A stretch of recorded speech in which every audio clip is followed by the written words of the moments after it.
époque où les fruits de la science menacent de mettre fin à toute vie humaine, où le capitalisme moribond semble capable de tout emporter avec lui, nous nous trouvons plus à même de vouloir découvrir les origines ultimes de ce cauchemar. I think that's part of it too. I mean, if they really understood what was happening in Ireland, they would get themselves sorted out and stand on the right side here, because we identify very closely in our struggle for equality and our struggle against oppression.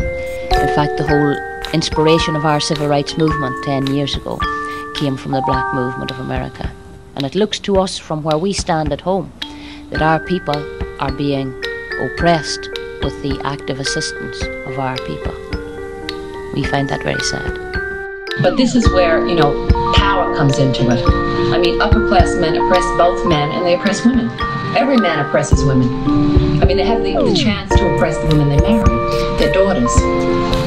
Looking kind of beyond that, then it would suggest that you want a complete change in society. Definitely. Class change. Definitely. Si résister à la culture dominante est la dernière chance de nous sauver, alors nous avons besoin d'une culture de résistance. Bienvenue dans ce deuxième épisode du podcast Floraison. Face aux injustices sociales et à la destruction du vivant, Floraison est un blog qui soutient l'émergence d'une culture de résistance écologiste et libertaire. Ce podcast est jeune, le premier épisode était spontané et il m'a donné envie de continuer d'explorer ce format et de garder fraîcheur et liberté. Aujourd'hui, nous allons discuter de lutte, de féminisme et d'écologie. Certes, je suis mal placé pour parler de féminisme, je suis un homme. Mal placé car placé du côté du pouvoir, des oppresseurs. C'est donc pas aux femmes que je m'adresse, mais plutôt aux hommes qui nous écoutent. Ces hommes, formatés à être virils, masculins, c'est-à-dire à dominer, à être violents, à faire souffrir. Le patriarcat se constitue en attribuant des rôles économiques, sociaux, émotionnels, politiques aux hommes et aux femmes, tout en présentant ces rôles comme naturels et moraux. Louise Michel observait que plus l'homme est féroce envers la bête, plus il est rampant devant les hommes qui le dominent. Puis Andrea Dworkin a dit « Il n'y a que chez les femmes que les opprimés partagent un lit avec leurs oppresseurs. » Aux hommes donc, je dis « À l'heure où notre civilisation industrielle est sur le point de détruire la possibilité même de vivre, notre devoir est d'interroger ces mécanismes profonds, avant de la battre. La domination, la conquête, la brutalité, autant d'attributs de la masculinité qui mettent en péril autant la planète que les femmes. 200 espèces sont détruites chaque jour dans le monde et plus de 200 personnes sont violées chaque jour en France. Je mets volontairement ces chiffres côte à côte. Quand dans ce pays, une femme est tuée par son compagnon tous les 3 jours, nous, les hommes, avons la responsabilité morale d'être des traîtres à notre place supposée dans une société hiérarchisée où les dominations s'imbriquent les unes dans les autres.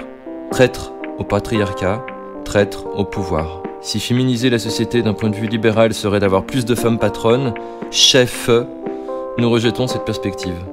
D'un point de vue libertaire, féminiser la société et s'émanciper serait abolir la domination tout court. Et il devient urgent d'écouter ces femmes et ce qu'elles ont à nous dire.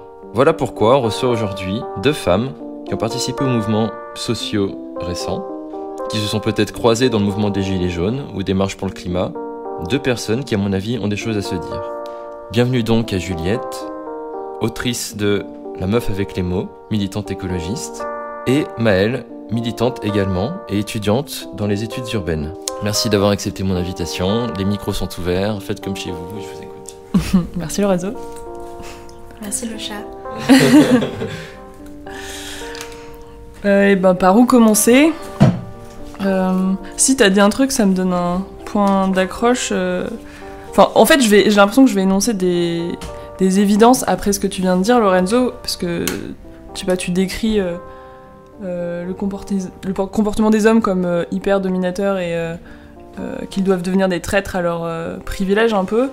Mais ça, c'est toi qui le dis parce que t'es hyper convaincu et en fait, le chemin est super long pour la plupart des gens, femmes et hommes, femmes aussi, mais surtout les hommes. Et ça me fait penser à un article que j'ai lu et dont j'avais envie de parler avec Maëlle, qui dit, alors c'est de l'anglais, je vais faire de la traduction directe, donc ça va pas forcément être ouf, aussi longtemps que les hommes ne s'élèvent pas, ne se battent pas, l'empathie des femmes devra avoir des limites. Et ça commence avec une citation d'Andrea Dworkin, du coup, justement aussi, à propos du viol qui dit est-ce que vous vous êtes jamais demandé comment ça se fait qu'on n'est pas juste en combat armé contre vous? Donc elle parle des femmes contre les hommes.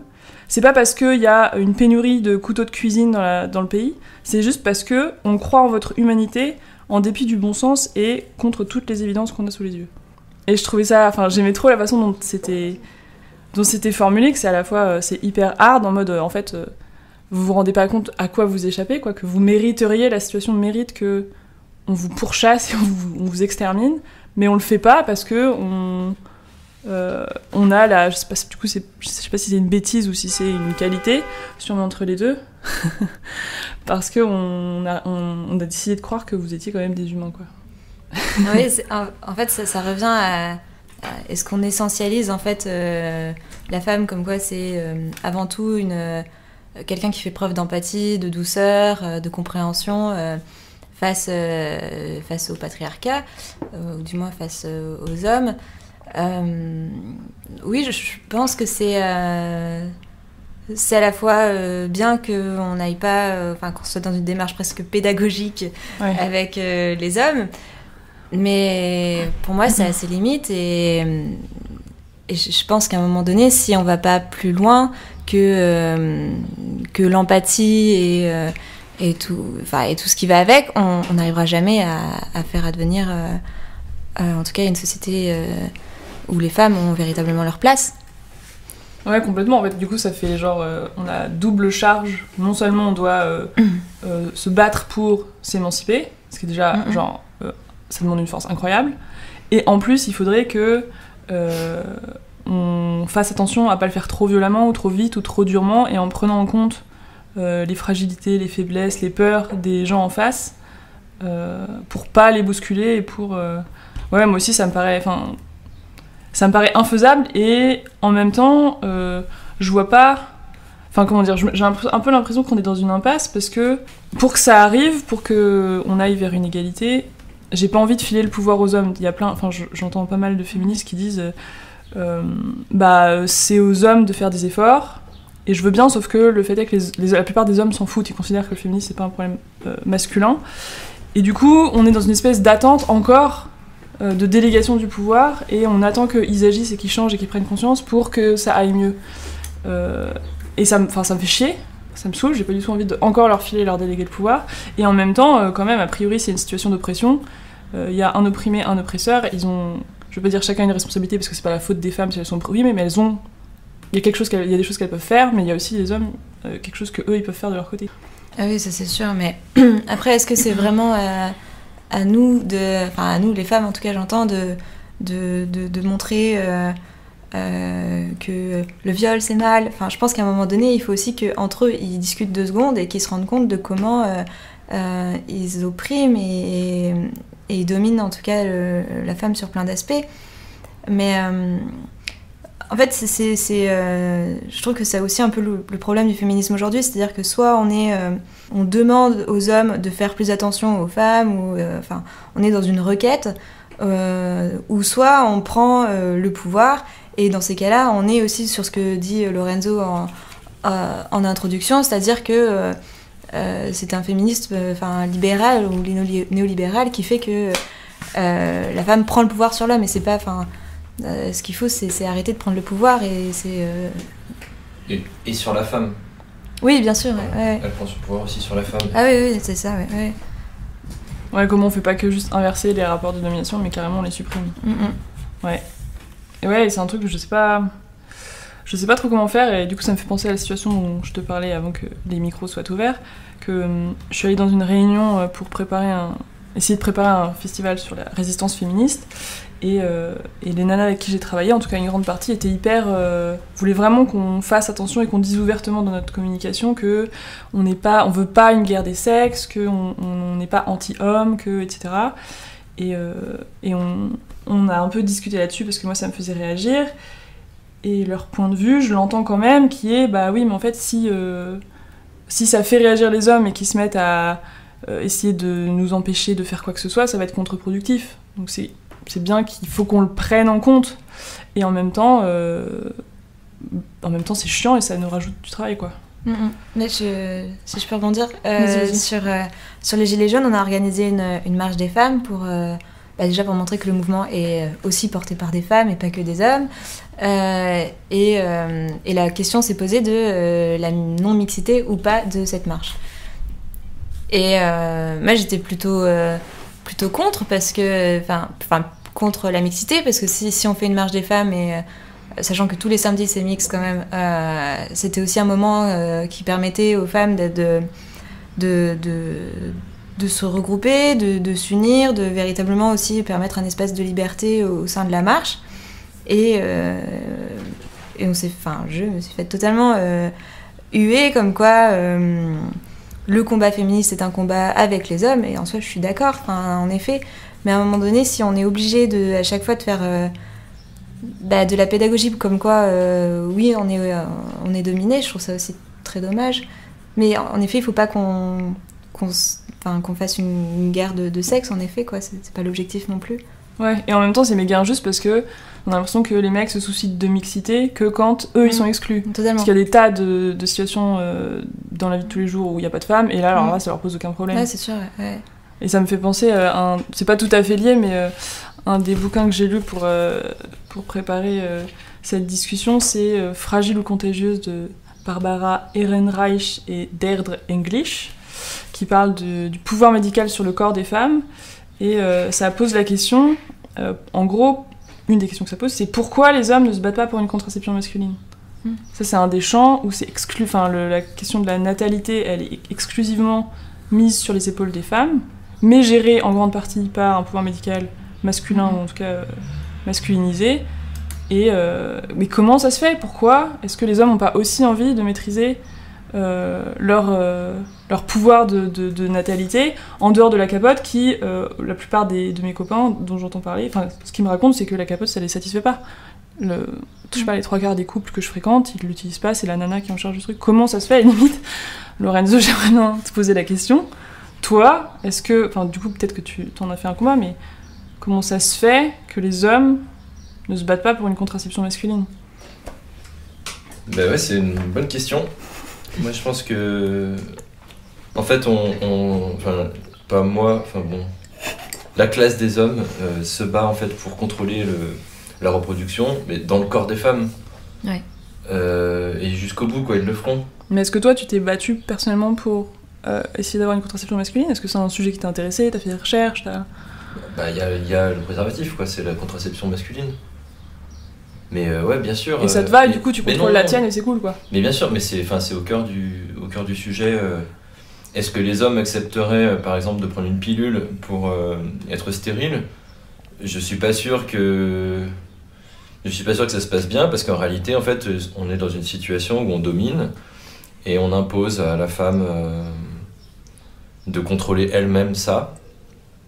Et bah ouais, moi je me suis renseigné sur ça, mais à la c'est très juste ce que tu dis. Mais à la limite, en plus, je m'en fous, ils aiment pas la capote, je peux comprendre, moi j'aime moyennement ça. Le truc, c'est que comment ça se fait que c'est pas le point de départ d'une recherche d'une meilleure contraception, tu vois, par exemple, moi je me pose des questions et j'essaie d'explorer en ce moment la symptothermie, qui est en gros la connaissance des signes de ton corps pour savoir si tu es fertile ou pas, parce qu'en fait il y a un nombre très très limité dans le mois où tu es vraiment fertile, où tu risques d'avoir des enfants quand tu as une relation sexuelle.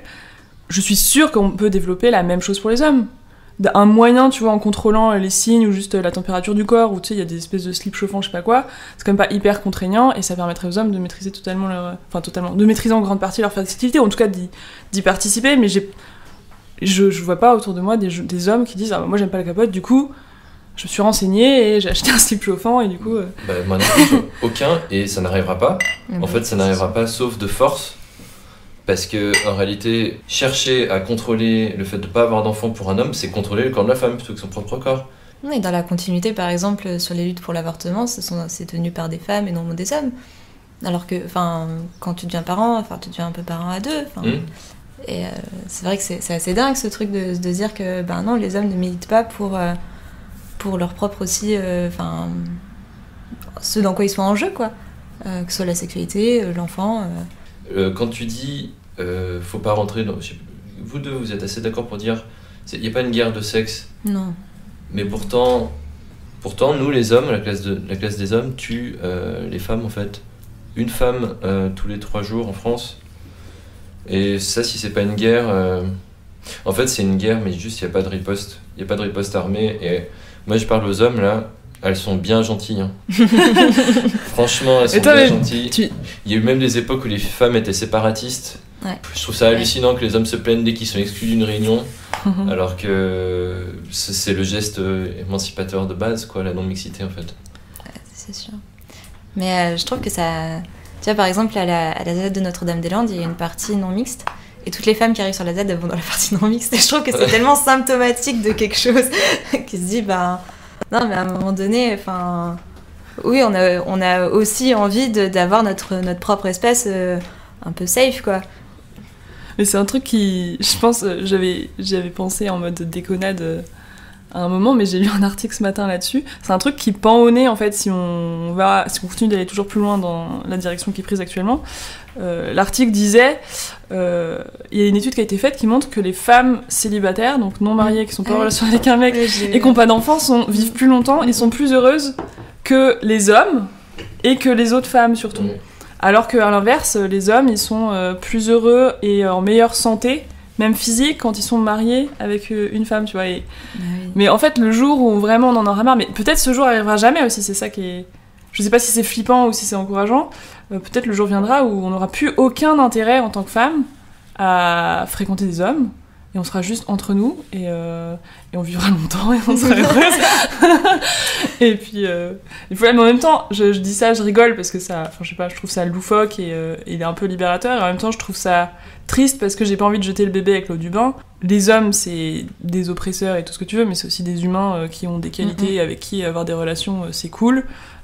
Et du coup, pas faire le tri entre les comportements oppressifs et juste les échanges humains cool, c'est ne faire que reproduire un peu l'oppression dont on est victime. Donc ça me va pas, ça fait que la solution elle est plus complexe à amener, mais il y a un juste équilibre à trouver entre les deux. Ah oui, ça c'est sûr. La question du couple et et de cette injonction à être ensemble avec un homme, parce que on parle là pour le coup aussi, c'est un combat hétérosexuel, c'est vrai. Et souvent blanc aussi, mais moi je trouve ça terrible de se dire que une femme ne sera épanouie et ne sera heureuse que si elle est avec un homme. Je trouve ça personnellement moi ça m'oppresse. Je trouve ça extrêmement libérateur en effet de lire des articles comme quoi non, en fait on va très bien sans et on peut y arriver, quoi. On peut réussir à vivre seul ou dans d'autres formes en tout cas de relations, c'est-à-dire que pas forcément un couple, pas forcément un homme-femme, mais en même temps comme tu le remarques, on a besoin de relations sociales et entre hommes et femmes, entre femmes et femmes, entre hommes et hommes, il faut pas non plus tout sectariser, quoi, finalement. C'est radical, mais c'est chiant comme solution. Il faut juste qu'on annule les hommes, qu'on interdise les hommes. C'est ça. En même temps, si c'est une relation dominant-dominé, donc maître-esclave, supérieur, inférieur, tous les changements sociaux n'arrivent que par la force. Donc il y a un moment... Ouais, mais en fait, peut-être le problème, c'est que je suis d'accord avec toi, dans la relation dominé-dominant, il faut insuffler un rapport de force, etc. Mais tu sais, par exemple, si on prend d'autres luttes, l'ennemi est dans un nombre plus réduit. Là, on parle quand même de 50% de la population. Qu'est-ce que tu veux lutter 50 contre 50, quoi. C'est beaucoup plus compliqué, je trouve, de faire, comme tu dis, une guerre ou d'être plus incisif peut-être, parce que c'est quand même la moitié de la population et qu'on vit avec et que... Puis qu'on y est vachement liés, c'est nos frères, nos pères, nos fils,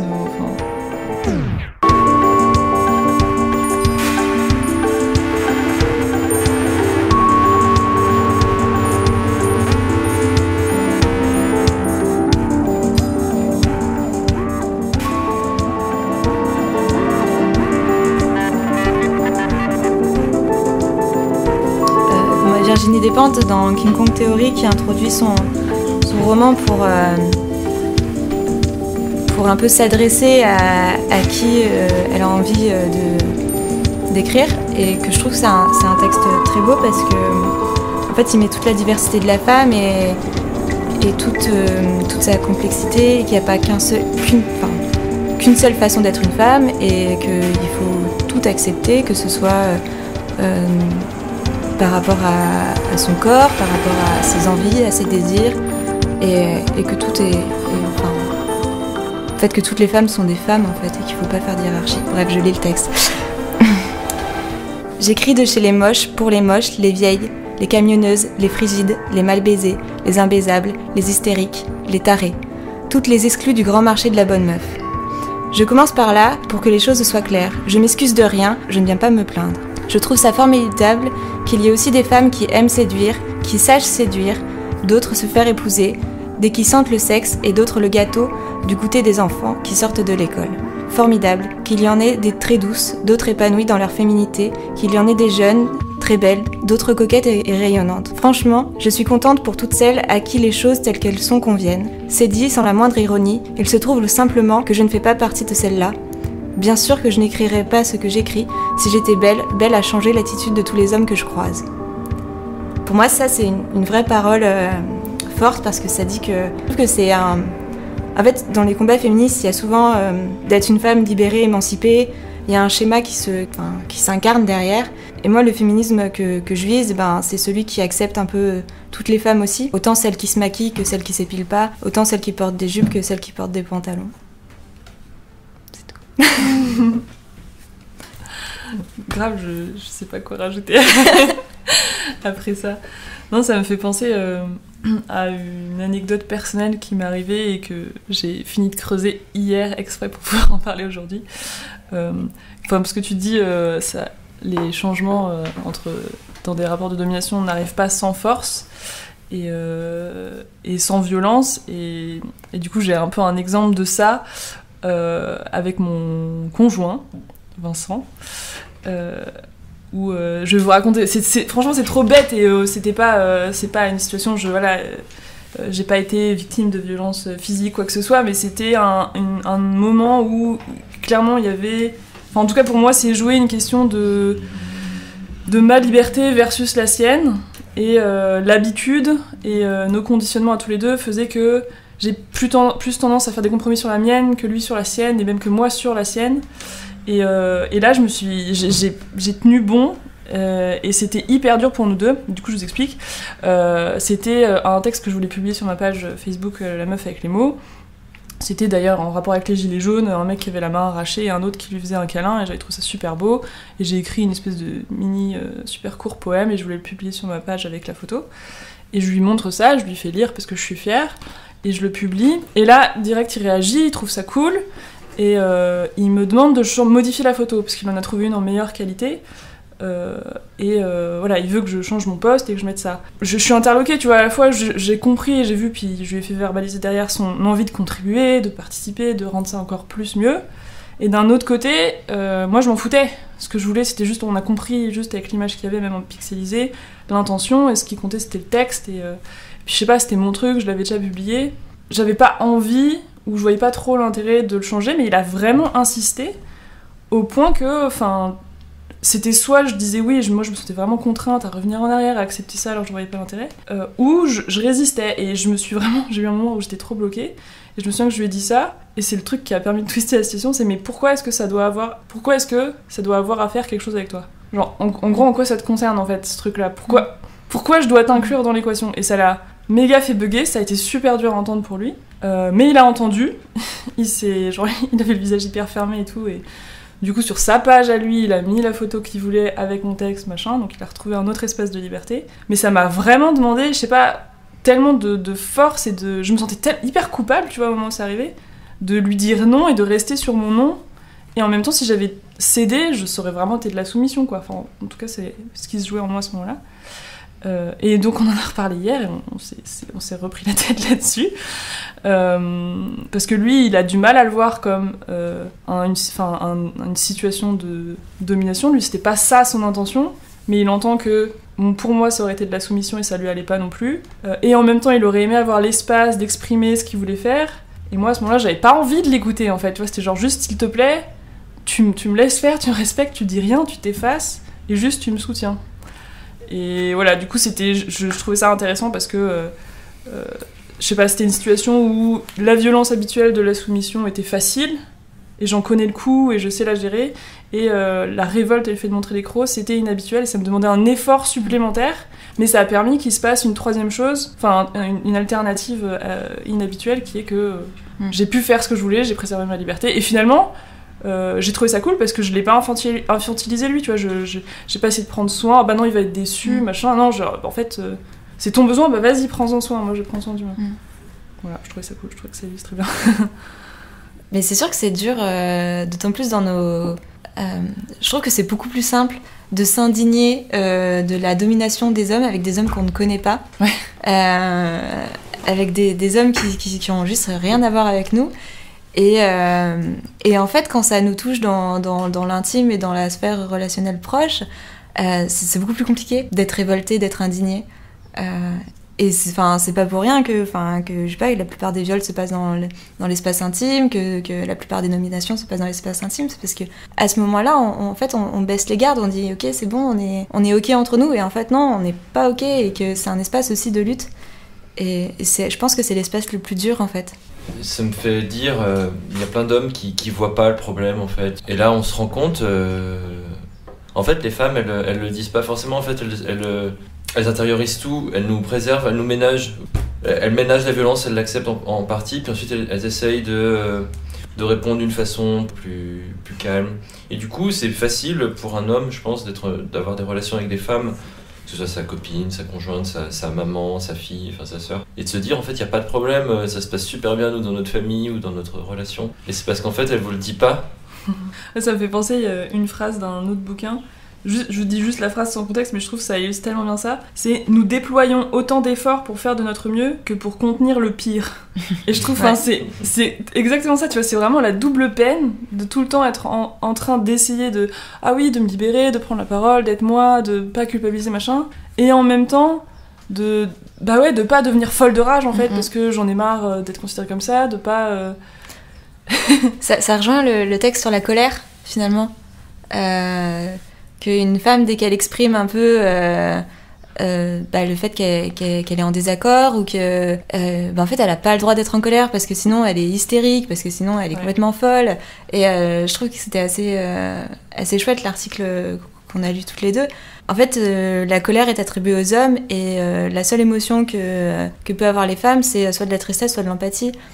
En fait, on a beaucoup de colère, c'est juste qu'on l'exprime pas. Ouais, j'ai un petit extrait aussi parfait qui va parfaitement sur c'est un extrait de Comment la non-violence protège l'État de Gelderloos, dans le chapitre La non-violence est patriarcale. Et justement, lui, il questionne vraiment la notion de la violence, en quoi c'est qu'en fait, elle est omniprésente dans la civilisation, dans notre société, dans nos hiérarchies, et que typiquement, le comportement là, des hommes est violent, et que en fait, quand la femme l'utilise elle-même, là, on va dire que c'est de la violence.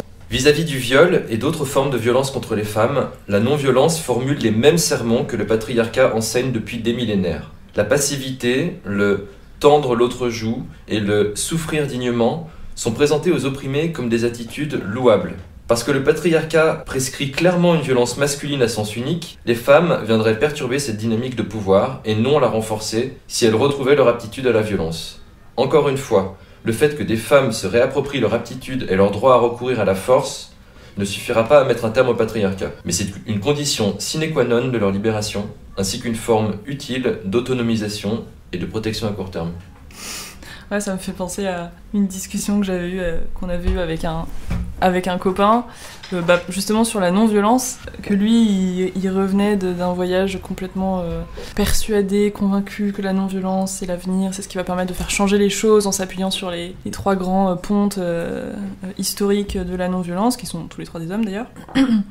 Et on s'était méga pris la tête, ça m'avait mis tellement en colère, que en gros, il soutenait que même si quelqu'un veut le tuer, il vaut mieux qu'il meure plutôt que de commettre de la violence contre ce mec, tu vois. Et déjà, tu vois, je me disais, ok, donc c'est une position purement mentale et morale qu'il tient, et enfin, est-ce qu'il l'a déjà expérimenté? Du coup, je lui ai posé la question, ok, est-ce que pour parler comme ça, t'as déjà été victime ou tu es victime de domination et de violence, en fait? Est-ce que c'était déjà arrivé? Évidemment, il m'a répondu oui, sans préciser lesquelles. On en avait parlé la dernière fois, mais je me dis, ça ne peut être qu'une parole de privilégié de quelqu'un qui ne sait pas ce que c'est que la domination, de se dire, mais je suis prêt à sacrifier mon corps, ma liberté, mon intégrité mentale, physique, morale, juste pour prouver à l'autre que je suis meilleure que lui, comme si ça c'était je sais pas, une justice suffisante pour le réhabiliter, ou je sais pas, genre au paradis, ou enfin... Vraiment, ça m'a rendu ouf, quoi. Oui, donc en fait, si je me fais violer, vaut mieux que j'accepte, ça va faire plus de mal au mec qui me viole que à moi. C'est ça que tu me demandes, tu vois, de rien faire. Et ouais, ça me rend ouf, comment tu peux penser ça? C'est vraiment un truc de dominant de croire que... Enfin, j'en sais rien, mais...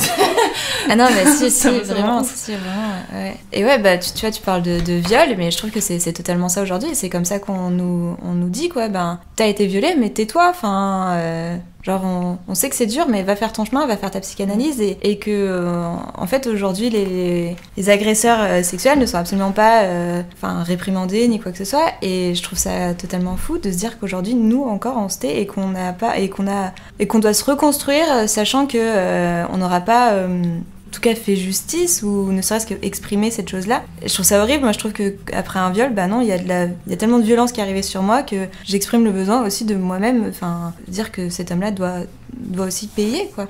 Ouais, bah j'ai l'impression que c'est ce qui s'était beaucoup passé avec MeToo, Balance ton porc, où on avait mis dans la balance comme si ça se valait le risque que la vie d'un mec soit détruite à cause d'une fausse accusation, hypothétiquement fausse, et le risque que la vie d'une femme soit détruite parce que cette accusation est vraie et que la justice ne soit pas rendue, tu vois, comme si une carrière détruite ou je sais pas quoi, potentiellement parce que c'est fausse, c'est pareil que le fait de commettre un viol. Et ouais, moi aussi ça et c'est hyper ancré, et même je veux dire, même chez les hommes que je connais, comme si, tu vois, ils bénéficiaient d'une tolérance quelconque. Non, mais c'est vrai que je l'ai entendu dans la bouche de certains hommes qui me sont proches, et ça m'a méga choqué que c'était super important pour eux qu'il n'y ait pas de tribunaux sociaux sur les réseaux sociaux, justement, qu'il fallait que ce soit la justice qui s'en charge et tout.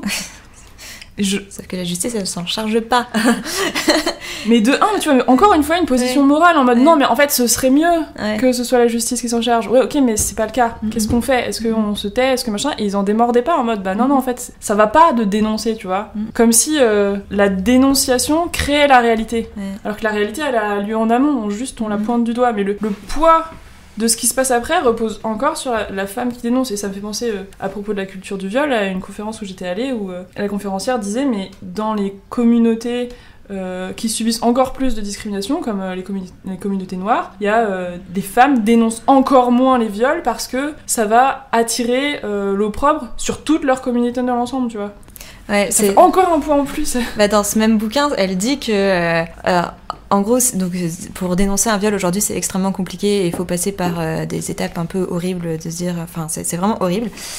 Et en fait, elle disait que pour que ça ait une chance d'aboutir à une peine, il fallait que l'agresseur soit d'une minorité ethnique, c'est-à-dire que soit arabe, soit noir, parce que dans ces cas-là, oui, on allait lui donner une peine.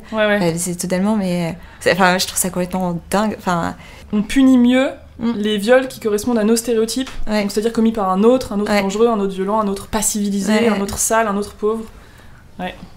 C'est typique de l'hypocrisie de certains dominants, c'est-à-dire qu'on considère le féminisme que quand ça suit un agenda raciste. C'est la question du voile aussi. C'est vraiment la question du voile. Et de penser que les viols, c'est que quand, je sais pas, il y a soi-disant des migrants en Allemagne et alors qu'en fait, la majorité des viols, c'est quelqu'un qu'on connaît.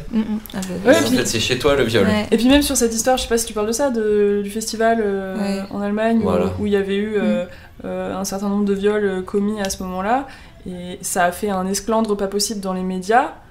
Et justement, cette nana, elle disait, mais en fait, ce festival, il est connu depuis des années pour être dangereux pour les femmes. Il y a tout le temps plein de viols qui sont commis, mais là, les éditorialistes s'en sont emparés parce que ça avait pu être commis par des minorités, des Arabes et des Noirs. Et c'est juste le caractère raciste qui a permis d'en parler. Et c'était pas du tout pour protéger les femmes.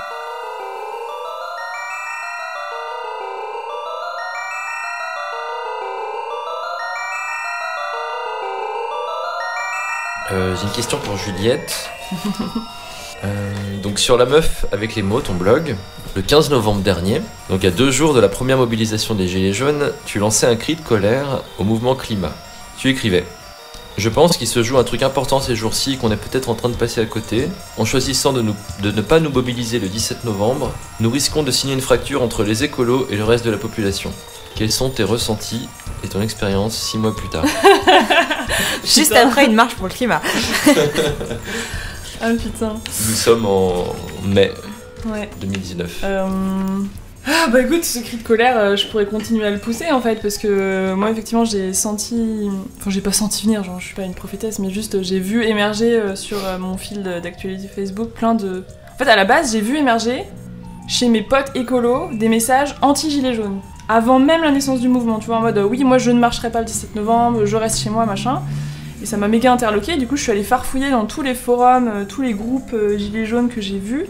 Et j'ai pas du tout trouvé ce qui était dénoncé par les écolos, et c'est pour ça que j'ai écrit ce texte en disant ok les gars, je pense qu'on est en train de se tromper complètement, et on a plutôt tout intérêt à tendre la main avant que... Enfin en plus ce mouvement il était en phase de constitution, c'était encore rien de vraiment... c'était un embryon quoi, tout était possible, mais la peur que ce soit quelque chose de pas bien, ça les a fait reculer. Et ça a pas du tout marché. Mon appel a été lu, il a été relayé par quelques personnes. J'ai l'impression d'avoir fait basculer certaines personnes, mais pas suffisamment pour que massivement le mouvement climat décide de faire convergence de manière publique avec les Gilets jaunes. Et 6 mois après, bah écoute, on a les résultats qu'on attendait, à savoir que les Gilets jaunes, ils résistent mais ils s'épuisent. Et les écolos sont toujours plus persuadés que jamais d'avoir raison, et d'avoir raison de leur côté, quoi.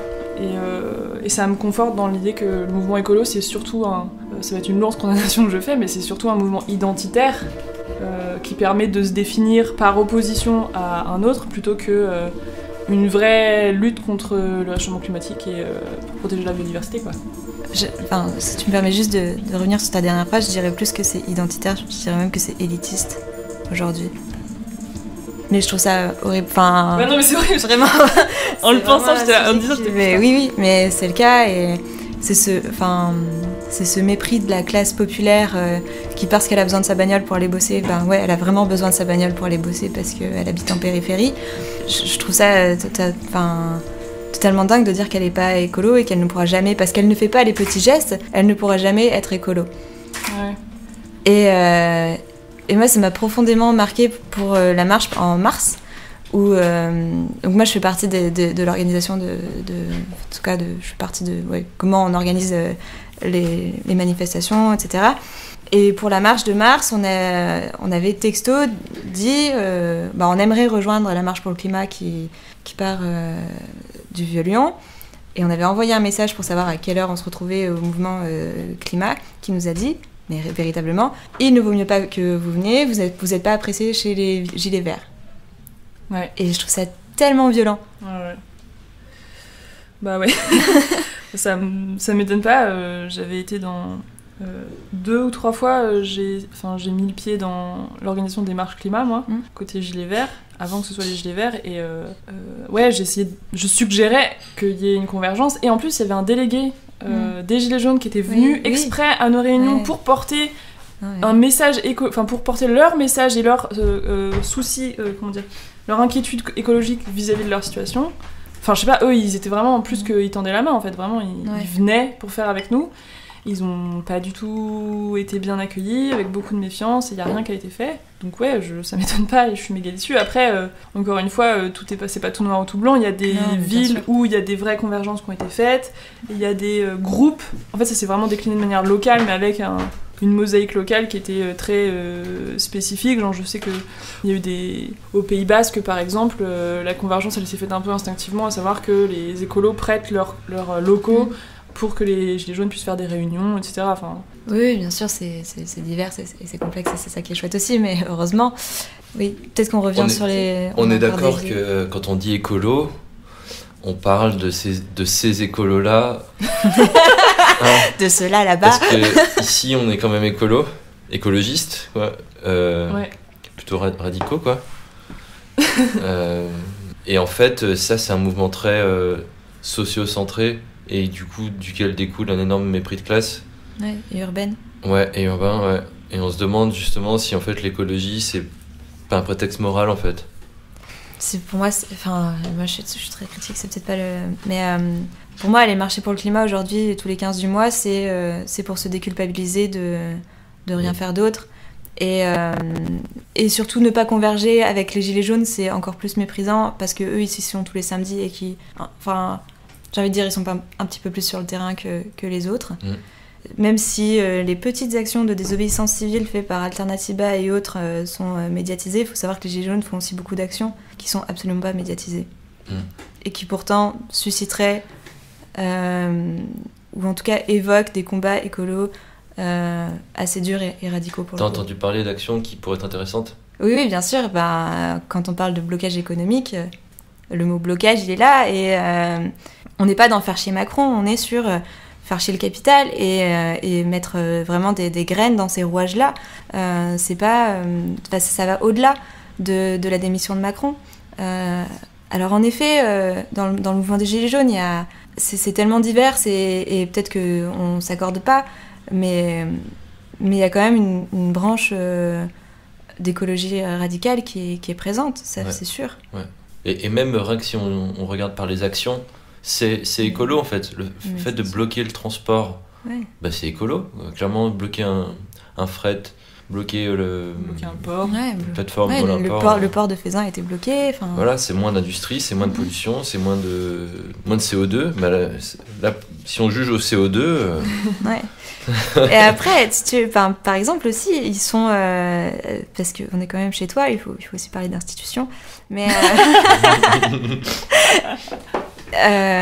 Il y a plein de débats sur déclarer, pas déclarer les manifestations, etc. Et pour que les Jeunes pour le climat ou même Alternatiba, etc. nous rejoignent, on a dû déclarer nos manifestations. Mais le fait que chaque samedi, il y a des centaines de personnes qui se baladent dans les rues de manière totalement libre et...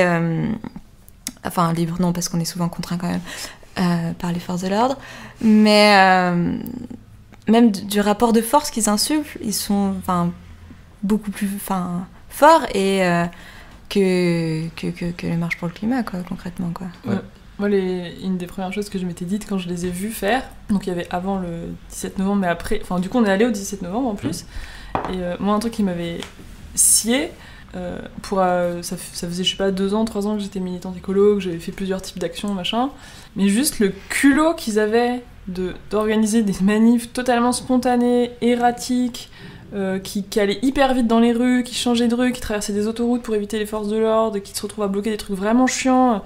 Mais ça nous a ringardisés en tant que mode d'action militant écolo de ouf. Ouais. Nous on était là avec nos grands défilés, héritage des défilés syndicaux, balades, familles compatibles, machin, prévus des mois à l'avance, qui nécessitent... C'était ouf. Et je sais pas, parce que du coup je me suis fâchée avec une bonne partie du mouvement climat suite à ça, mais je me demande, est-ce qu'on a appris quelque chose de ce truc-là ? Est-ce qu'on s'est radicalisé ? Est-ce que on est plus culotté ? Est-ce que je sais pas, il y a eu le blocage la République des pollueurs, ils estiment que c'est plus radical, je sais pas ce qu'il en est réellement, mais... J'ai une question pour Maëlle. Je crois que c'est toi qui m'avais dit, quand on avait préparé l'épisode, que c'est dans les milieux militants que tu as découvert le plus la domination.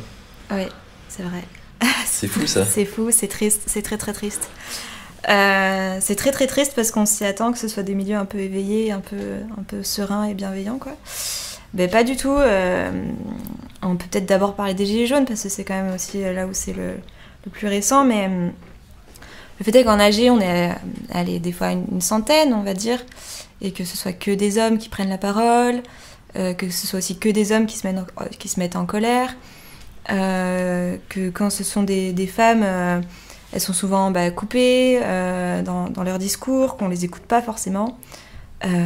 Ça, oui, c'est dans ces milieux-là en fait qu'on le voit le plus, et en fait qu'on est peut-être parce qu'on s'attend pas à ça aussi, peut-être que c'est aussi pour ça revient aussi à ce qu'on disait tout à l'heure, mais c'est parce qu'on s'y attend pas, parce qu'on se dit non mais là c'est bon, on est avec des gens un peu chouettes, non en fait, Et surtout qu'ils se rendent pas compte. Et après, dans les autres milieux aussi, si on prend le milieu anarchiste, en fait, il y a Dupuy-Derry qui a beaucoup écrit sur ça, et que moi je trouve que ça m'a beaucoup fait du bien de l'entendre dire ça. C'est l'ennemi, c'est soit l'État, c'est soit le capital, etc. Mais ce sera jamais le patriarcat.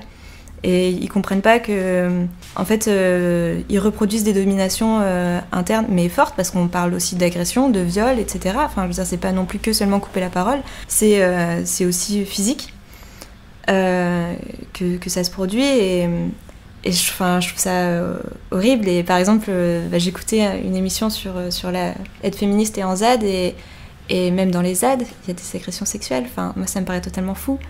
Et pourtant, non. Ouais, les milieux militants reproduisent la domination ambiante. Ouais, même la division sexuelle du travail. Totalement. Ouais.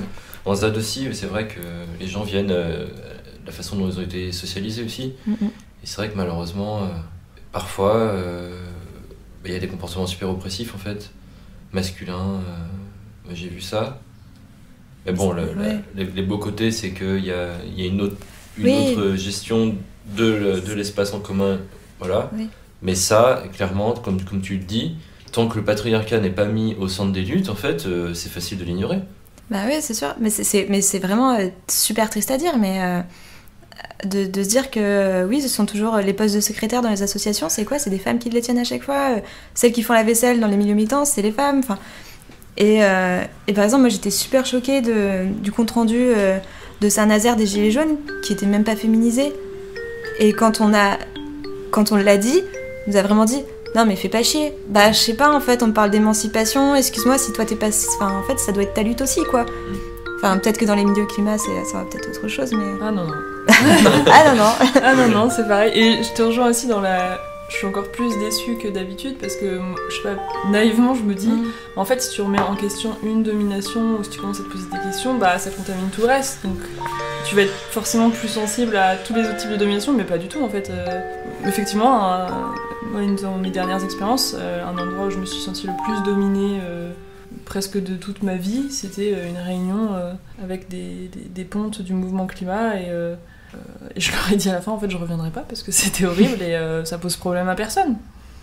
Que ouais, là, il n'y a pas eu d'agression sexuelle. Enfin, pas que je sache pendant le truc, mais au niveau de la répartition de la parole, du temps de parole, de qui donne la parole, du contenu aussi, tu vois. Les nanas, elles vont être dans vachement prendre soin des relations les uns des autres, tu vois, la charge émotionnelle ou la charge mentale au niveau logistique, ou juste être d'accord avec ce que le mec vient de dire, tu vois, et abonder dans son sens. Et puis dans la charge des émotions aussi, où la seule fois où j'en pouvais tellement plus que j'ai exprimé un truc un peu de manière émotionnelle en me disant ok en fait là ça me va pas, qu'est-ce qu'on est en train de faire, je comprends pas, le mec direct le mâle alpha du groupe m'a interrompu et m'a rembarré en disant ok en fait arrête, ce que tu dis ça me stresse, j'ai l'impression qu'il y a un problème alors qu'il y en a pas, et puis il a rembarré sur autre chose, tu vois. La colère n'est pas quelque chose de féminin. Ouais, on pourrait penser que le milieu anarchiste par exemple serait immunisé contre le sexisme, mais rien de plus faux, puisque un des pères fondateurs un père justement, père fondateur de l'anarchisme, Proudhon, était un horrible sexiste, en plus d'être raciste et antisémite. Il imaginait très bien un monde de gens libres, tous égaux, mais que les hommes. Ouais, c'est fou. Voilà, et tous égaux, quoi.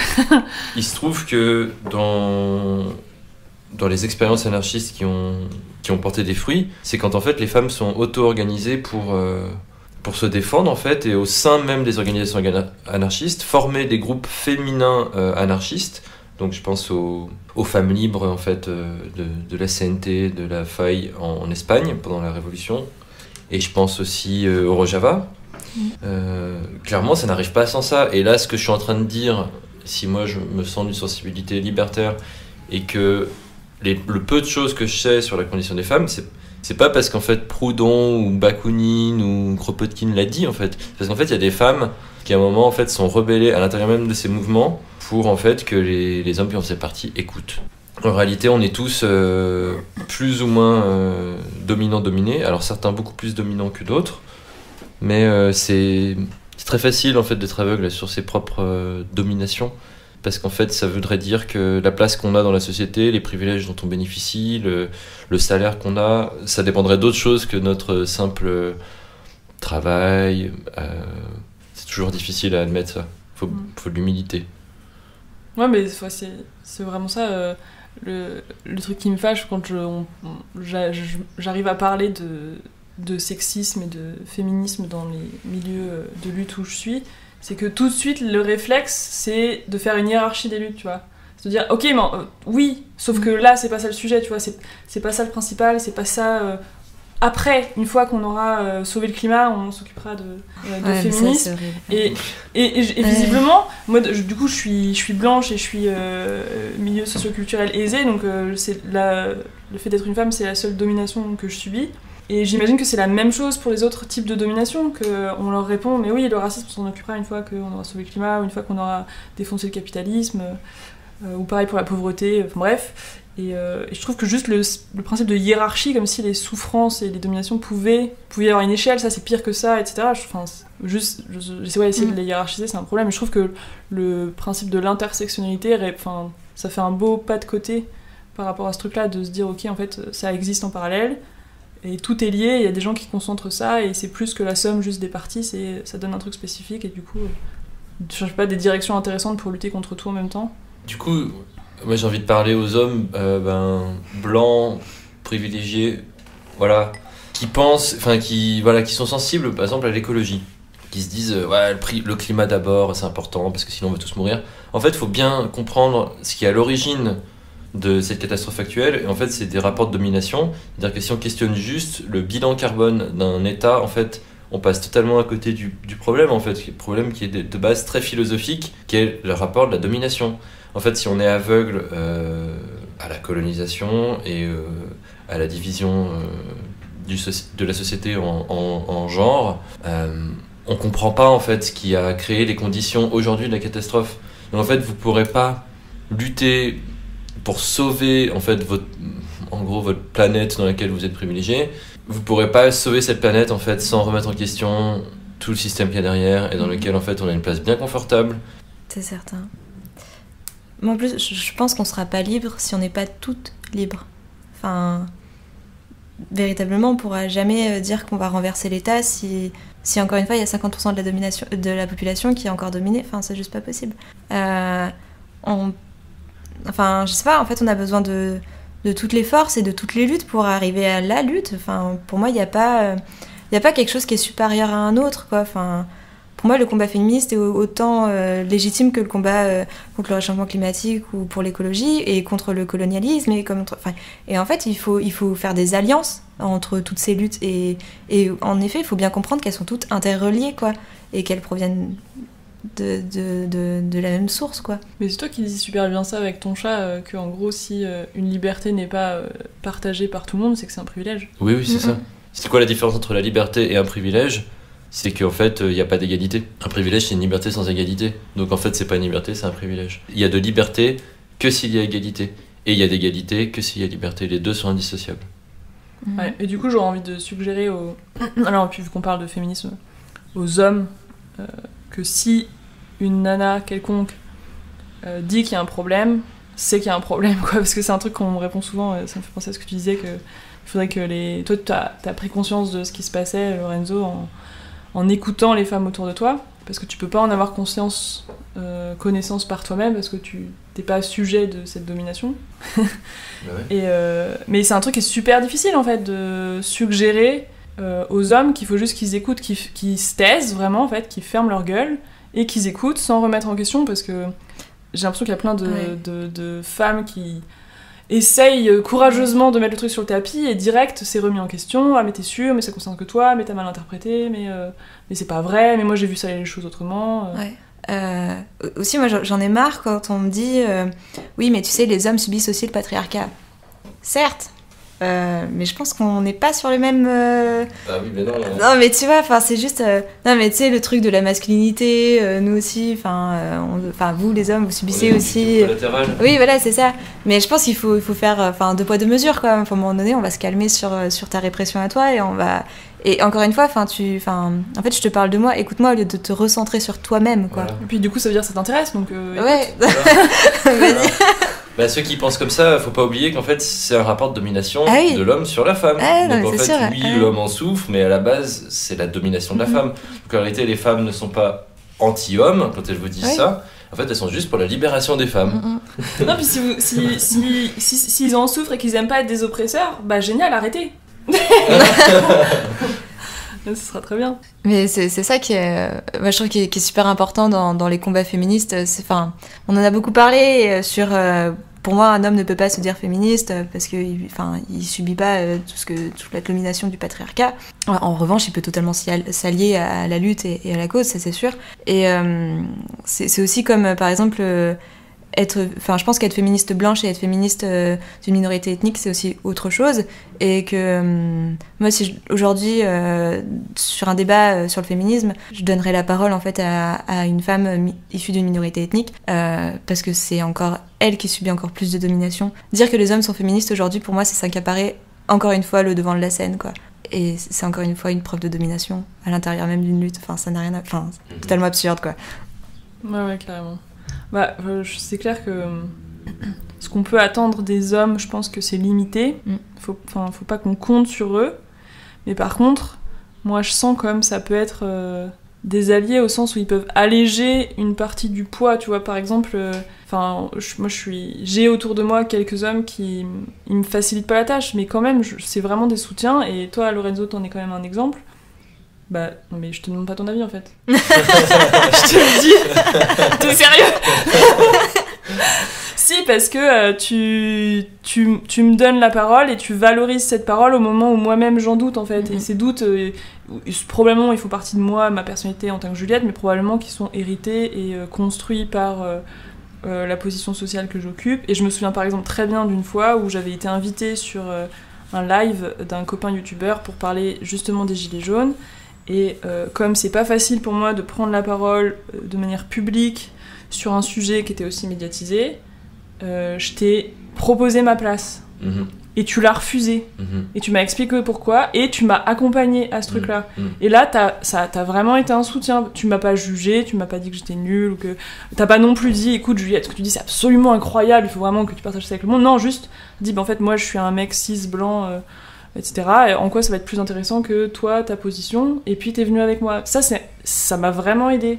Et Vincent, mon conjoint, il a tendance à faire ça aussi, à savoir, en fait, il refuse la position de dominant que parfois je lui donne par l'habitude, par mon éducation, ou juste par fatigue. Des fois, je réagis violemment, je suis en mode, mais en fait, tu fais chier, là, je te demande quoi faire, et là, bah, j'en sais rien, tu te démerdes, quoi. Et ça me fait chier, mais en même temps, ça m'oblige à trouver des ressources en moi-même. Et je trouve, en ça, les mecs peuvent être des soutiens. Ça veut dire aider, mais ça veut dire aussi voir qu'il y a une grande partie où vous pouvez pas aider, et du coup, faut pas le faire, tu vois. Enfin, je sais pas comment dire. J'ai retrouvé ce que je voulais dire. Si on est homme et qu'on essaye d'aider les femmes là-dedans, en fait, de toute façon, il n'y a pas de position bien, en fait. Quand on est dans une classe qui domine, soit on s'en fout, c'est cool, voilà, et on en profite. Donc merci. Cool. Moralement, merci. Soit en fait on utilise nos privilèges, c'est-à-dire qu'on peut avoir accès à des espaces, on peut avoir accès à des lieux de pouvoir, à la parole, tout ça, à l'argent, enfin voilà, ces choses. On s'en sert en fait pour aider en fait du mieux qu'on peut. Et en fait il faut pas prendre mal le fait qu'elles nous disent ah bah c'est encore une fois tu te mets en avant. Parce qu'en fait, de toute façon, il n'y a pas de position bien, en fait. On peut que utiliser nos privilèges pour aider ça, mais il faut accepter qu'en fait, elles ne soient pas contentes qu'on les utilise. Mais c'est mieux que de ne pas les utiliser. De toute façon, on est mal placé parce que de toute façon, on est dans ces situations de pouvoir. Donc maintenant, qu'est-ce qu'on en fait ? Mais par exemple, sur son expérience et sur ce que tu dis aussi, c'est... Moi, je pense aussi, en tant que femme, j'ai aussi besoin qu'on me dise « J'ai confiance en toi, on y va », enfin... genre exprime-toi, et ça je trouve ça important, et je trouve que c'est important que des hommes et des femmes nous le disent et qu'on se le dise en fait ensemble, et qu'en fait on s'émancipe tous ensemble plutôt que, en effet, les gars vous faites partie de la classe dominée, dominant pardon, et ce serait tellement beau, mais non. Mais je pense qu'on peut s'accompagner, et on peut on peut tous faire que chacun s'émancipe et se détruise un peu ces schémas qu'on a en tête et qu'on nous insuffle depuis tout petit. Si, moi j'ai trouvé une idée d'un truc que ce serait vraiment bien que les mecs fassent. Mais après, moi j'aimerais arrêter de parler de ça parce qu'en fait, on parle de féminisme et du coup on s'occupe de ce que peuvent faire les hommes. Est-ce que c'est pas un peu contradictoire? C'est putain, les mecs, faites votre propre travail émotionnel, quoi.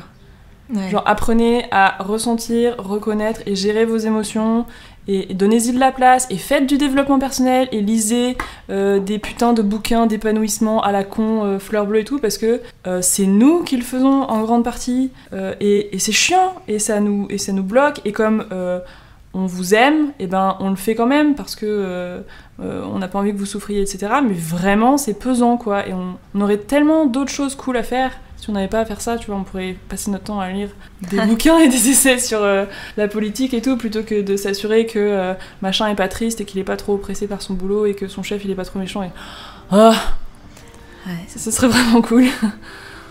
Ouais, c'est vrai. Donc finalement, pour résumer le truc des hommes, mais après j'arrête avec ça, à savoir faire les tâches ménagères pour pas que ce soit quelqu'un d'autre qui les fasse à notre place, et émotionnellement, pareil, à apprendre à être des grandes personnes, autonomes, voilà. C'est peut-être la meilleure façon d'aider, en fait. Ouais, encourager tout ça, quoi.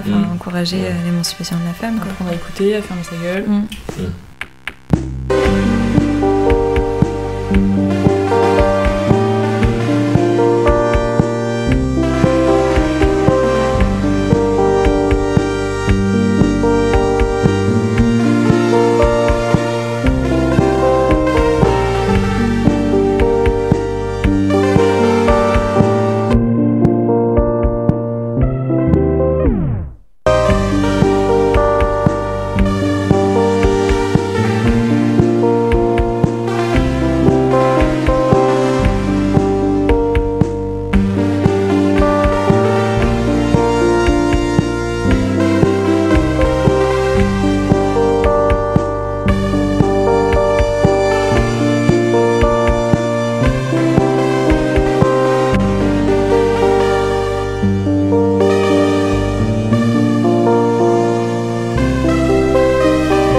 Bien, après une courte pause, nous revoilà partis. On avait fini sur que peuvent faire les hommes, ce qui est un peu... Pas le sujet. Pas le sujet, c'est vraiment en fait violent. C'est encore trop accorder de l'importance aux hommes. Au moins c'est mal poli, parce qu'en fait on n'est pas le sujet, donc en fait on va les écouter. Mais ce que j'ai envie de dire en fait aux femmes, c'est que peu importe ce qu'elles font et ce qu'elles sont, et il y a pas une figure du féminisme aujourd'hui, et on est toutes capables de se porter ce combat-là, déjà. Vraiment, c'est quelque chose qu'il faut qu'on s'accepte entre nous, déjà, à se dire, toutes les femmes sont la bienvenue dans la lutte, et peu importe tes contradictions personnelles, et on a tous ces contradictions personnelles et ces paradoxes et tout ça, mais c'est que collectivement, en mettant de la parole sur ça, et des actes qu'on va véritablement s'émanciper. C'est pas en disant t'es féministe et pourtant ça n'a pas de sens. Mais ça continue de juger les femmes qui font pas assez, qui font trop. Donc toi, Mel, par rapport aux luttes sociales actuelles, tu t'encouragerais les femmes à venir rejoindre par exemple les Gilets jaunes, dans le sens où, si je dis ça, c'est parce que le premier jour des Gilets jaunes, donc le 17 novembre, il y avait beaucoup de femmes, beaucoup de personnes âgées aussi, et en fait, vu que c'est un mouvement, on va dire, efficace, ils ont de la répression, efficace entre guillemets, mais je veux dire un peu plus que les marches pour le climat. Du coup, en fait, au fil du temps, on voit de moins en moins de femmes, et ça, c'est super dommage. C'est super dommage, mais ça s'explique. Mais à contrario, le mouvement des marches pour le climat accueille encore pas mal de femmes dans les manifestations. Est-ce que tu aurais un message justement pour les femmes qui doutent, qui ont peur voilà. Déjà, je pense qu'on peut expliquer un peu la désertion des femmes du mouvement Gilets jaunes, même si elles sont encore très très présentes, il ne faut pas le minorer. Il y a quelque chose d'inconscient qui se passe dans chaque manifestation, mais climat ou pas, peu importe ce qu'on fait, c'est-à-dire que même dans les slogans, du Castaner nique ta mère à police femmelette, En fait, le sujet qui est mis en cause, c'est la femme, et ça, je pense qu'en tant que femme, il se passe quelque chose quand on entend les nique ta mère ou va baiser ta sœur ou je sais pas quoi. Enfin, il se passe de dire, mais pourquoi ça doit retomber sur les femmes déjà d'une. Et ça, c'est assez violent en fait à vivre. Comme j'expliquais dans Les âgés, c'est violent d'être une femme et de prendre la parole et de se faire couper. Enfin bref, tout est violent en fait. Cependant, le mouvement des Gilets jaunes aussi, c'est fondé sur une solidarité féminine qui est assez inouïe, je trouve. Par exemple, à Lyon, il y a les nounous jaunes, donc des femmes qui gardent les enfants des mères pour qu'elles puissent aller manifester.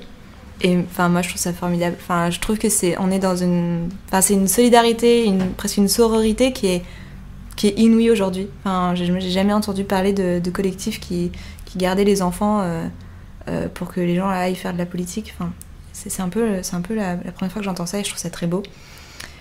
Et pour qu'elles reviennent aujourd'hui dans les marches et dans les manifestations et dans les actions, je pense que pour qu'elles reviennent, il faudrait qu'on fasse émerger une vraie cellule féministe au sein des Gilets jaunes. Mais ça, je le pense sincèrement, à un moment donné, il va falloir faire une brigade féministe, mais dans presque dans tous les milieux militants aussi, hein. C'est-à-dire d'imposer que ce débat-là soit sur la table et soit dans nos revendications. Et même si il y a une des revendications qui est Gilets jaunes, c'est l'égalité salariale entre hommes et les femmes. Très bien, mais en fait, à partir de là, on fait quoi ? En fait, il faut peut-être aussi réévaluer le problème de la femme dans ça, quoi. Ouais, puis il y a un problème avec ça, c'est que il y a des boulots de femmes et des boulots d'hommes. Il y a plein de problèmes. Voilà. Du coup, égalité de salaire, mais en fait, si on n'a pas les mêmes jobs, ça sert à rien. Ah oui, non, bien sûr, mais je pense il y a ça. Moi, j'aimerais beaucoup faire une brigade féministe dans les Gilets jaunes.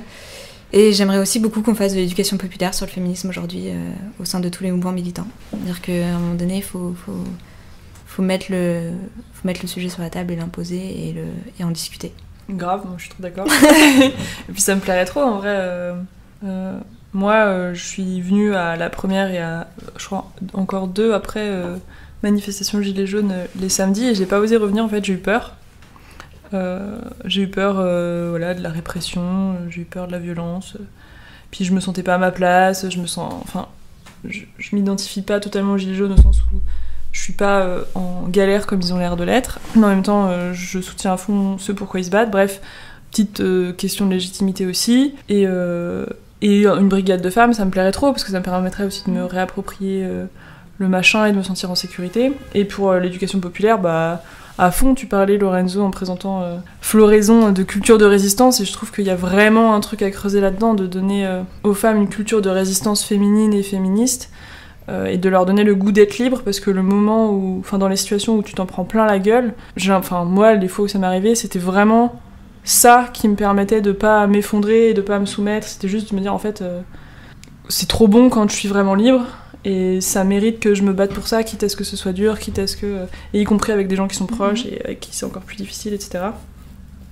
Et après, je dis ça, et je dis ça de mon statut, de ma position sociale quand même très privilégiée, et ça prend pas en compte plein de réalités féminines de la vie de tous les jours, que c'est elles qui subissent le plus la pauvreté, des violences très concrètes, une charge mentale, une charge émotionnelle, une charge professionnelle, enfin bref. Il y a des tas de trucs concrets à faire en plus de juste donner le goût de la liberté, quoi. Mais ça me plairait beaucoup de faire une brigade féministe.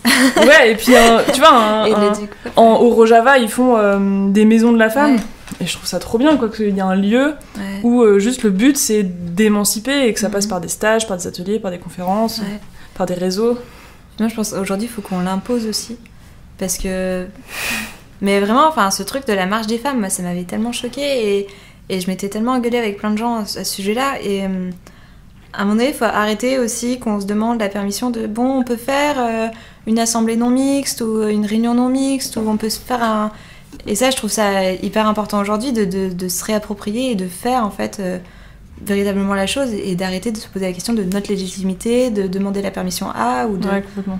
Voilà. Mais j'en suis encore à me demander ma propre légitimité à faire ça, donc comme tu dis, c'est compliqué, quoi. Ouais, justement, c'est un truc où on peut se renforcer les unes les autres.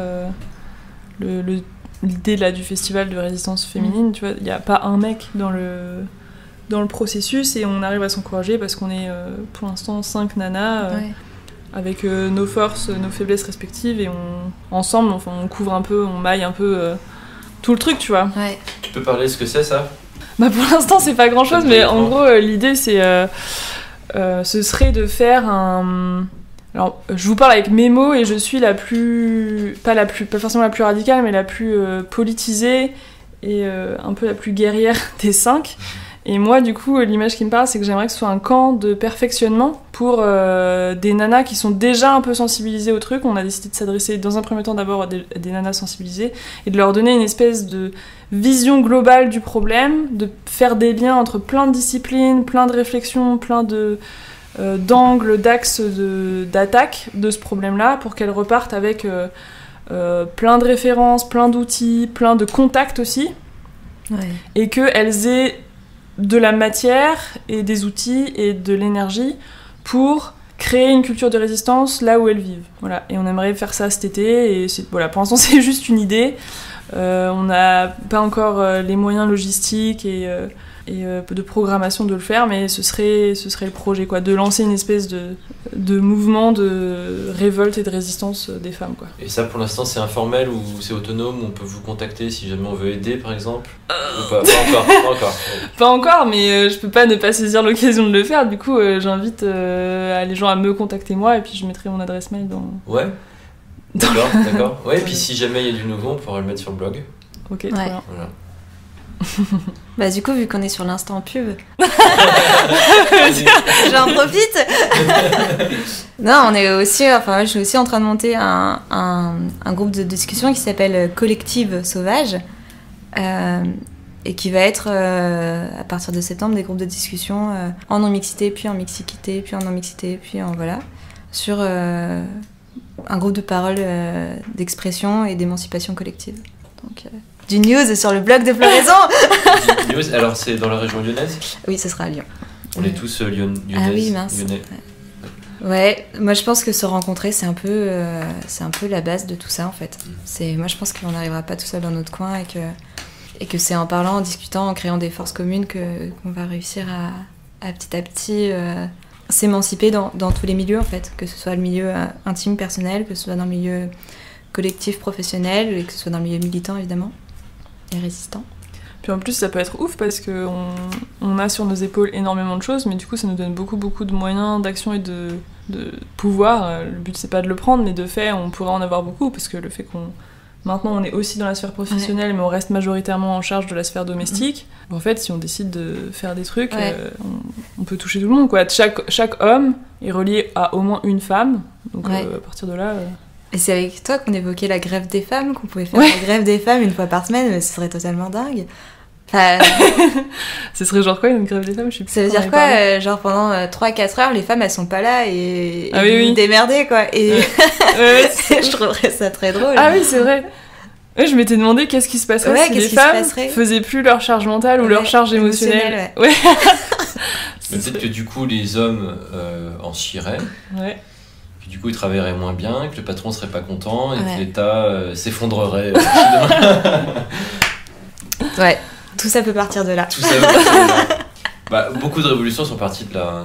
C'est d'abord les femmes qui... Allez, c'est bon, il y en a marre, et c'est la révolution. En France et puis en Russie. Vrai, Ah ouais ? Ouais, à Petrograd. Mais ouais, enfin... Alléluia, genre amen, j'ai trop envie de ça, et en même temps je me méfie de notre propre capacité d'abnégation en fait. Enfin moi on a des siècles et des siècles d'habitudes et je sais pas, de savoir-faire d'avaler des couleuvres et pas que des couleuvres. Et du coup combien est-ce qu'on peut en prendre encore avant de dire merde, quoi. Je pense que ça vient quand même. Enfin j'ai pas envie d'être pessimiste sur ce sujet-là. Enfin je pense qu'il y a plein de femmes aujourd'hui qui se posent véritablement la question d'abolir véritablement le patriarcat et enfin peut-être que ça a toujours été le cas, mais aujourd'hui quand même on a une puissance d'agir qui est autre, je pense, et qu'il faut justement saisir dans le milieu des gilets jaunes, dans le milieu climat, dans tout ça. Enfin mine de rien, il y a des scènes aujourd'hui qui regroupent et qui touchent énormément de gens, et c'est aussi à nous de faire émerger ces questions-là dans ces débats-là, quoi. Non mais carrément, moi aussi j'ai trop envie, je dis ça et je dis ça sciemment, si je vexe des nanas c'est encore mieux parce que ça va les faire réagir. Mais je me souviens justement dans la réunion de l'enfer là, où j'étais avec les ponts de climat. Tu peux détailler parce que les gens ils savent pas du tout ce que tu dis. Ah pardon. C'est Adi, c'est ça? Oui, je sais pas si... Ok, on coupera au montage. Je sais pas si j'ai envie de dénoncer précisément qui, quoi, etc. Mais je dis la réunion de l'enfer parce que j'en ai déjà parlé avant dans le podcast en fait. C'était un des endroits où j'ai subi le plus de domination dans ma vie. Donc une réunion avec des responsables, je sais pas comment dire, des leaders du mouvement climat. Où ça a été super dur pour moi. À la fin, on était en mode brainstorming, donc chacun balance des idées, qu'est-ce qu'il a envie de creuser, sur quoi il a envie de s'investir, et il y a une nana qui prend la parole et qui parle de l'écoféminisme, qui dit bah voilà, j'ai entendu parler de ça, je sais pas ce que c'est, mais je me dis il y a peut-être un truc, les nanas c'est quand même plus de 50% de la population mondiale, et le changement climatique ça les frappe en premier, etc. Peut-être ça pourrait être cool. Il y a juste eu un silence tellement gênant après. Personne a rebondi, personne a voulu travailler avec elle. Moi, du coup, je dis, bah, envoie-moi des mails et tout, ça m'intéresse. Mais on était les deux seuls, tu vois, sur les 10 ou 15 personnes présentes, intéressées par ça. Et y compris les meufs, tu vois, toutes les autres nanas. Et c'est ça qui me fait flipper. C'est pour ça que je dis, je me méfie de notre propre capacité d'abnégation. Et je dis ça pour qu'on la remette en question et qu'on lui mette des limites. Mais dans quelle mesure on est capable de dire stop, ça suffit, tu vois. Et c'est toute la question aussi du féminisme, de savoir poser ses limites et de les respecter, mais du coup, tu vois, ça va nécessiter de le faire avant d'être capable de le faire, un peu, tu vois. Ouais. Quand tu disais que les femmes, je sais pas si c'était avant qu'on enregistre ou pas, elles sont pas dans l'histoire, il y a pas... C'est absent de l'histoire, mais juste, en fait, elles sont présentes dans l'histoire, mais juste, comme c'est pas elles qui l'écrivent, elles y sont pas. J'ai une amie qui a participé aussi aux Gilets jaunes, qui commençait en fait à prendre des notes en fait en se disant je sens qu'en fait les gens vont raconter n'importe quoi, que les médias ça va être déformé et que même dans le cas d'une hypothétique victoire ou autre ce sera déformé et je vais le raconter de mon point de vue. Le problème en fait elle a arrêté parce qu'elle s'est rendue compte que ça pouvait potentiellement l'incriminer en fait et ça c'est super triste aussi. Comment ça? Et ben de raconter à quoi elle participe, aux luttes auxquelles elle participe en tant que femme et à des luttes de gilets jaunes, des mouvements sociaux. Il y a un moment, en fait, vu l'état de la répression dans ce pays, le fait d'avoir documenté soi-même comme ayant participé des mouvements sociaux peut potentiellement, en fait, être un risque et risqué, et elle a arrêté. Et c'est super dommage. C'est super vrai, par contre. Et ça reflète tellement ce que c'est aujourd'hui que la répression de l'État et ce qu'ils font par rapport au mouvement... des gilets jaunes, c'est... Aujourd'hui, porter un gilet jaune, c'est-à-dire porter vraiment du jaune peut être illégal. Enfin, on peut vraiment avoir une amende pour ça. Enfin, c'est pas une blague. Et je trouve ça horrible, hein, c'est sûr. Et ça fait peur. Et ça fait peur à beaucoup de femmes. Et parce que ce sont les femmes qui tiennent les foyers. Donc à un moment donné, c'est normal aussi que... C'est-à-dire qu'elles sont embarquées dans autre chose que les hommes ne le sont pas. Et donc c'est pas étonnant, en fait, finalement, qu'elles sont de moins en moins présentes parce que s'il arrive un problème, qu'est-ce qu'on fait ? Et cette question d'être étiquetée gilet jaune, moi je me la pose tous les jours et je me dis qu'est-ce que je reste avec ça ? Parce que c'est pas ok dans la société, quoi. Et c'est pas du tout ok pour l'État, quoi. Ça, c'est le problème de la répression en général, c'est en réalité à peine on sort la tête hors de l'eau pour se révolter contre la justice. Ça y est, on s'est mis en position de risque, quoi. C'est juste humain, en fait, de se révolter contre les injustices. Et qu'en fait, si les gens le font, il faut comprendre, il faut discuter, il faut aller les voir avant de juger à travers les médias. Parce que sinon, on est tous morts et mortes. Ouais, mais c'est ce que tu disais, Lorenzo, c'est des débats qu'on a déjà eus, mais c'est qu'on n'a pas le soutien populaire. Et parce qu'on est... c'est horrible ce que je veux dire, mais parce qu'on n'est pas la marche pour le climat, quoi. Parce qu'on fait peur. Ouais, on n'est pas populaire, quoi. Malgré les morts, malgré les blessés, malgré tout ça, on n'est pas populaire. Ouais, pardon. Tu penses que les gilets jaunes sont pas populaires d'après ce que disent les médias, ou tu penses que c'est vraiment vrai auprès de la population ? Parce que moi, ce que j'ai vraiment remarqué par rapport aux gilets jaunes, c'est que les médias ont énormément de mal à la fois identifier le mouvement et même à savoir ce qui se passe en général. Du coup, est-ce que tu penses que c'est vrai qu'il y ait une méfiance et tout, et que toute la population soit pas derrière eux, ça c'est clair. Mais je me demande quand même... En fait, vu ce qu'on se prend dans la tête, véritablement, de violent chaque samedi, où on se fait insulter par la population, enfin, je me dis, ok, c'est peut-être 10 personnes qu'on croise sur le chemin, mais mine de rien, c'est 10 personnes qui m'expriment toute leur violence envers une couleur, quoi. Donc à partir de là, je pense que faire la distinction entre médias ou vérité, etc., quand tu l'expérimentes de ton propre corps, je sais pas. Et... Ouais.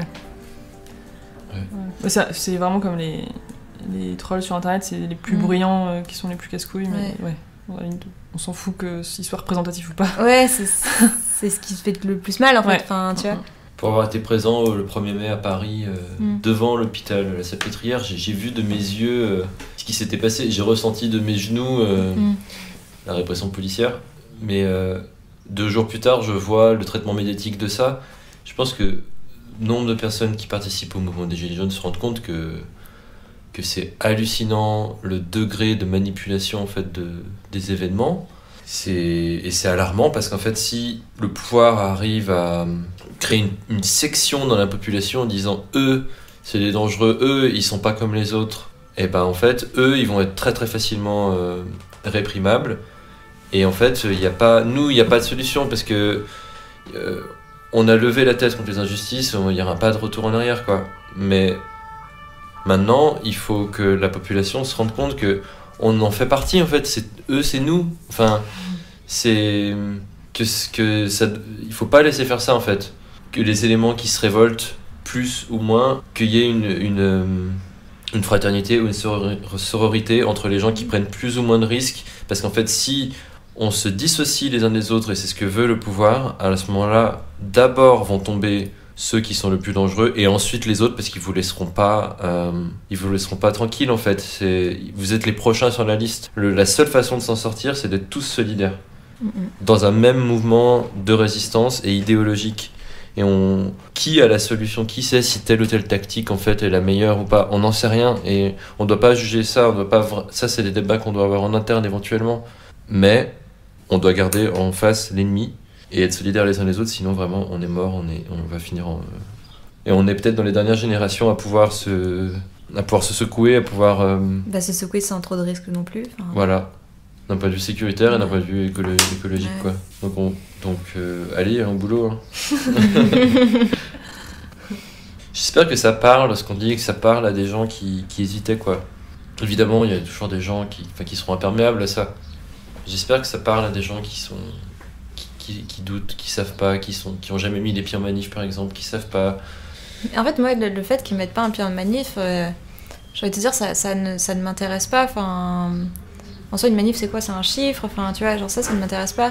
Mais par contre, si je sais qu'ils sont là et que ils soutiennent ce que je fais, mais là, ça m'importe grave, quoi. Enfin, j'ai besoin de savoir que je fais pas ça dans le vent et que enfin, moi, les résultats des élections européennes, ça m'a foutu un coup au moral, mais genre, mais comme jamais, quoi. Enfin, parce que j'avais l'impression de me dire, soit je me bats dans le vent, soit je me bats avec les mauvaises personnes aussi, ou soit, enfin, comment ça se fait qu'on en arrive là aujourd'hui, quoi.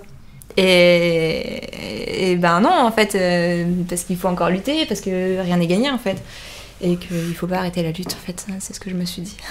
Mais du coup, si on a peur d'aller en manif ou si c'est pas notre truc, comment on peut témoigner notre soutien ? Parce que là, par exemple, moi je vous soutiens, mais comme je suis silencieuse, c'est comme si j'étais pas là, quoi. Ouais, c'est comme si on ne voyait pas, ouais. Bah ouais. Mais je compense pas du tout, justement, ceux qui vous braillent des horreurs dans la rue.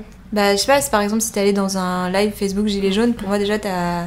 Oui, à la limite, j'ai un peu contribué, mais disons qu'aujourd'hui, je fais partie de la minorité silencieuse et vous savez pas à quel sein vous vouez, tu vois, si on est avec vous ou pas. Non, mais c'est dans chaque discussion que t'auras sur les Gilets jaunes avec peu importe qui t'as en face, et tu sois capable d'assumer ta solidarité avec les Gilets jaunes. Enfin, pour moi, ça passe aussi de main à main, de bouche à bouche. Enfin, en fait, j'ai pas besoin qu'un sondage officiel me dise « Ok, c'est bon, on peut y aller, les gars, quoi ». Non, c'est-à-dire que de main à main, on puisse se dire « Oui, je te soutiens et oui, je vais parler de ça en manière positive, quoi ». Parce que, encore une fois, moi, je crois pas véritablement en sondage, mais par contre, je crois en la parole qu'on se donne chacun et chacune ensemble, quoi. Et ouvrir sa bouche publiquement autant qu'on peut ouais, totalement. Pour être solidaire, quoi. Et refuser le contrôle, le fichage de la population, la répression abusive, là c'est dystopique, quoi, ce qui est en train de se passer. Totalement.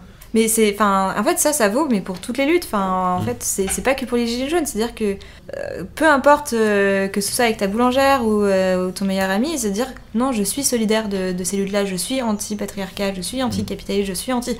Et ça, il faut l'affirmer, il faut qu'on se l'affirme tous ensemble, quoi. Enfin, faut pas avoir peur des mots, il faut pas avoir peur de se dire qu'on est solidaire de ces luttes-là. Et je pense que c'est en ayant conscience et en se revendiquant chacun et chacune. De ces luttes-là qu'on arrivera véritablement aussi à prendre conscience de la masse qu'on est et qu'on est tous ensemble en fait. Tous et tous. Dans un documentaire que j'ai regardé il y a 2 jours, Nothing to Hide, rien à cacher, il y avait ça en fait, un argument qui vient souvent contre dans le contexte de la surveillance, dans le débat sur la surveillance généralisée de la population, c'est moi j'ai rien à cacher donc c'est pas grave. Et en fait c'est comme c'est ça. C'est comme si tu disais moi j'ai rien à dire, du coup je m'en fiche de la liberté d'expression. Mais c'est dingue quoi, en fait tant que je suis pas concerné, je m'en fiche de la liberté des autres. En fait moralement c'est juste pas possible et en plus c'est dangereux pour tout le monde. Ouais, puis c'est une erreur de lecture de la situation parce qu'à partir du moment où c'est pas toi qui décides ce qui est cachable ou pas, de toute façon t'es perdant quoi. Oui. Enfin, moi j'aimerais qu'on arrête aussi avec ce truc moralisant de se dire si t'es pas dans la rue c'est que tu luttes pas ou en fait on s'en fout. Moi j'aimerais dire que souvent, et d'ailleurs ça se voit dans les gilets jaunes, la politique a été un gros mot parce que ça a été monopolisé par certaines personnes, des représentants, des gens qui s'accaparent le pouvoir et la force collective. C'est tout le monde. Et tout le monde doit se le réapproprier.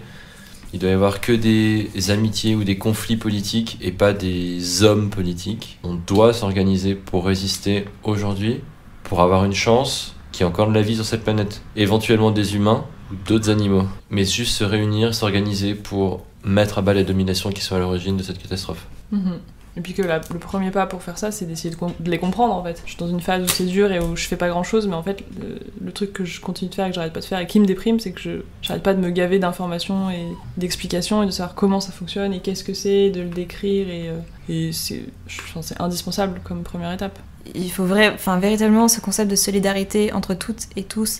On se l'applique une bonne fois pour toutes et qu'on s'organise toutes et toutes encore une fois. Et moi j'ai pas non plus envie de dire on a besoin de guerriers et de guerrières, et les guerrières, parce qu'on est sur le féminisme, elles sont présentes et elles sont devant, et c'est pas parce que elles ont pas de couilles qu'elles sont pas au front, parce qu'elles ont d'autres choses qui permettent qu'elles soient au front aussi. Et si t'as peur et si t'as pas envie en fait de faire partie du front, et en fait on aura toujours besoin d'un arrière-front. Peu importe ce que tu donnes à la lutte, tu seras toujours présente et ça contribuera à l'organisation collective. C'est cool comme mot de fin. Merci à vous deux d'être venus, d'avoir accepté l'invitation. J'ai pris grand plaisir à vous écouter. Floraison, c'est un podcast, mais c'est aussi un blog. Vous pouvez retrouver notre podcast sur toutes les plateformes. N'hésitez pas à vous abonner, à mettre une bonne note si ça vous a plu et à le partager. Et je vous remercie et je vous dis à bientôt pour une prochaine fois. Et à bientôt, Maëlle et Juliette. Salut Lorenzo. Salut le chat. Et revenez quand vous voulez.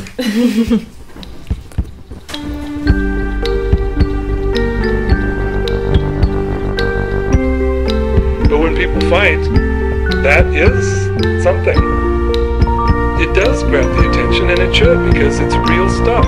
It isn't just this symbolic game of, oh, it makes me feel good, I have my sign and stuff. Well, I don't care about that. If it was not ineffective, I would much rather have a nice, polite, peaceful, nobody is put in danger, nobody gets hurt, no one gets arrested, nobody gets hit on the head by a cop, and not even a window is broken. Ideal, except it doesn't work that way. Il faut pas oublier que la première des violences, c'est celle que mon frère a subie. Aujourd'hui, la France est dans un délit de justice.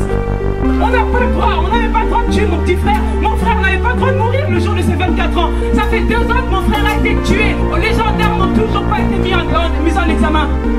C'est cette violence-là qu'il faut dénoncer. La violence appelle à la violence. Nous sommes devant les systèmes les plus puissants qui sont l'État et la justice, qui ont déclaré la guerre à la famille Traoré, qui ont fait des soldats malgré nous,